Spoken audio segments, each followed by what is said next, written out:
Hi, today we're going to check out this ISX 800 Ferris on why it's blowing fuses and the clutch is not engaging. So I've already kind of started going through this. When you turn the key on and you pull the PTO up, you just saw that. It blew that fuse right there. The reason it did that is because it's grounding out at the frame through wiring, or the clutch might have grounded out. So we're gonna check it out. We're gonna unplug the PTO, put a new fuse in, and see if we have power. Then we hook it to the PTO. Left side negative, right side positive. Engage that PTO. You want to turn the key on, and then you want to engage the PTO. Pull up on that. We should have over 12 volts reading on. There you go. And we didn't blow a fuse this time. So we have 12.63. So that means now shut off the switch. Should go to 0. There you go, 0. So that's telling me that the system's working properly, but it's grounding out at the clutch.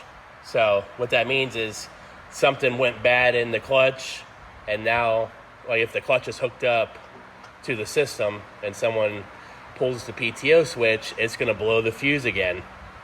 But if we put a new clutch on, it should click clack just the way it's supposed to. All it is a big magnet that engages and disengages. Go ahead and pull that switch one more time, Chris. There you go. There's power. All right, shut the switch off. Let's plug that new clutch in and see where we're at. I plugged the clutch in here so we could just do a quick test on it.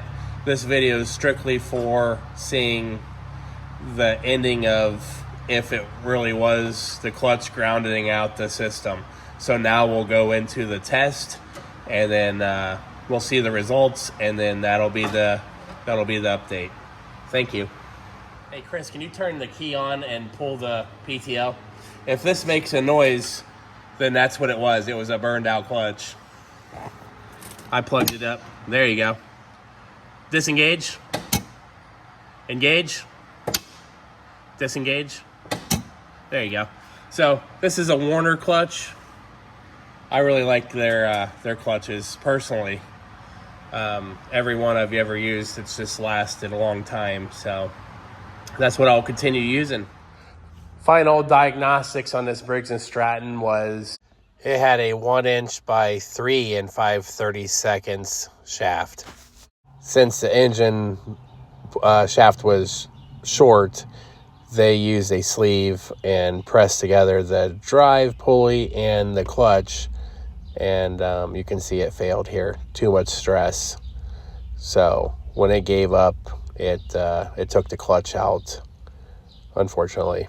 So when they did the engine swap on this, what they should have done was put on like a Kawasaki or something with a 4 9/32 shaft by 1 1/8. Because the Warner clutch I got is 1 1/8. That's what came with this machine, and that's what should go on it. Now there is sometimes where you can buy a sleeve and then you can use the smaller shaft, but this one was a different length, way longer. So what happened here was, since the motor shaft is so short, they extended it out with a sleeve, but it put way too much stress on that sleeve, and inevitably it cracked that sleeve. And then when it did that, that's probably when the PTO got destroyed. So keep that in mind if you're doing these bush fixes sometimes and you're getting a good deal on an engine or something, because this is going to be a nightmare for somebody that's, pressing sleeves and getting, a few months to a year out of it, and then they have to do it all over again, and then it costs them a clutch as well. And in turn, it's just maybe cheaper just to put the right engine on it and going from there. But it was fun to do the diagnostics on this and to find the wiring issues and the fuses. As long as you know how to use a tester and you know your way around a machine, you can figure anything out. If you liked what you watched and you want to see more, please subscribe. We'll catch you next time. Thanks for watching.